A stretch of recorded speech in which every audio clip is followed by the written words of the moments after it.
Evapo-Rust is having a No Rust November Instagram contest. I thought this little multi-wrench would be a good item to enter in the contest. It's definitely got its share of rust.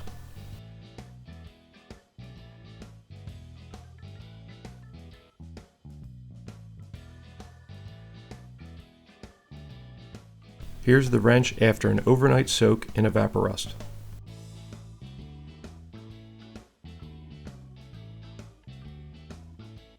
I'm always impressed with how well this stuff works.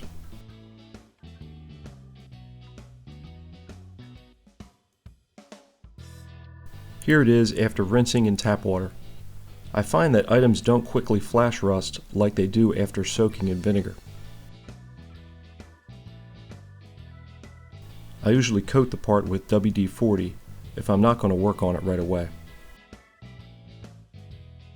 The rounded contours of this wrench made it challenging to sand with my 1x30 belt sander. I used Scout Crafter's folded paper towel trick to conform the belt to the wrench. I started out with a 120 grit belt and then switched to 220 grit.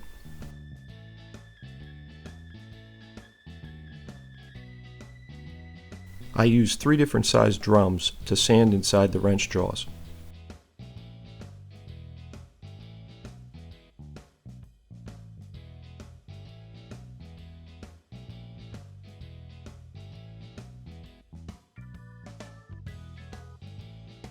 I also used the small drum in my Dremel to clean up the edges.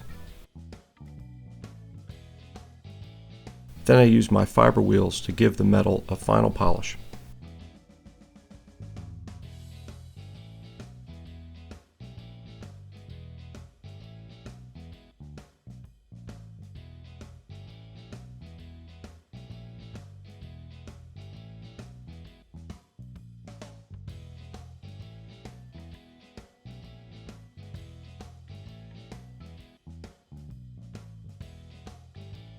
I've been wanting to try rust bluing for a while, and this seemed like a good opportunity.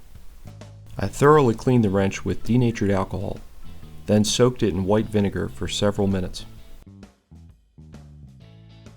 I heated a half a cup of hydrogen peroxide in the microwave for 1 minute, then added 2 tablespoons of kosher salt.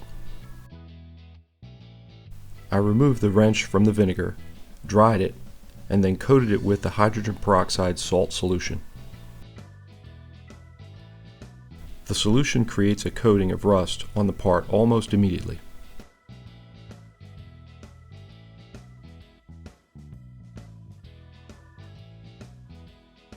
It's like brush-on patina.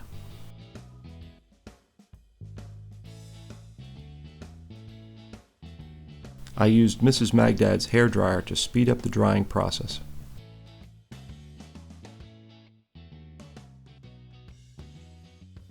I had distilled water boiling in a pan I got for $1 at a yard sale. Here's where the magic happens. The boiling water turns the red oxide into black oxide. The first coat didn't seem very uniform, but I could see the red rust turn black. Here's a close-up of the wrench after boiling for about 5 minutes.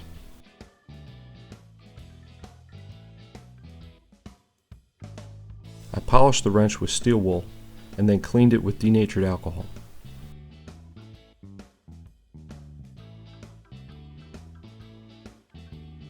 This is the second application of the hydrogen peroxide salt solution.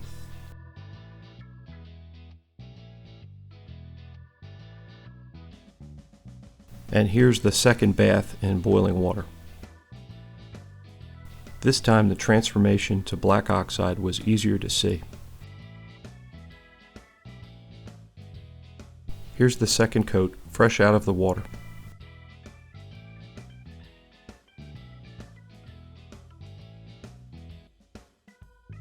I thought the finish was much improved after buffing with steel wool.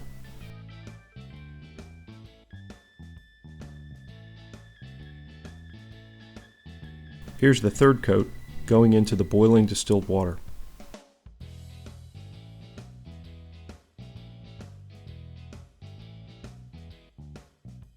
And here it is after 5 minutes. My fourth and final application.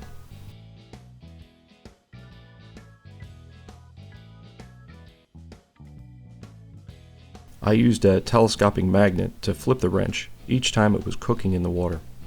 After buffing with steel wool, I coated the wrench with non-detergent 30 weight oil and let it soak for a couple of days. Here's how my No Rust November challenge item looked before a soak in evapo-rust. And here's the finished project.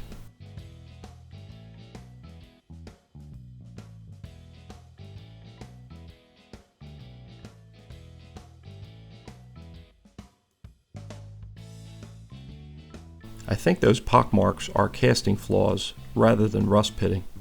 I would sand some out and new ones would appear.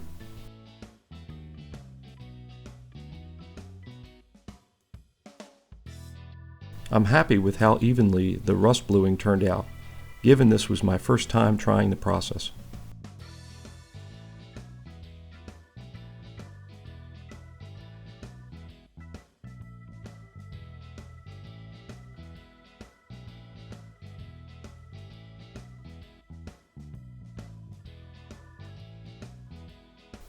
Rust bluing is popular with gunsmiths. There are special bluing formulas available online that no doubt work better than my peroxide and salt homebrew. The largest end of the wrench measures 1 inch. The other jaws measure 3/4 inch or maybe 13/16.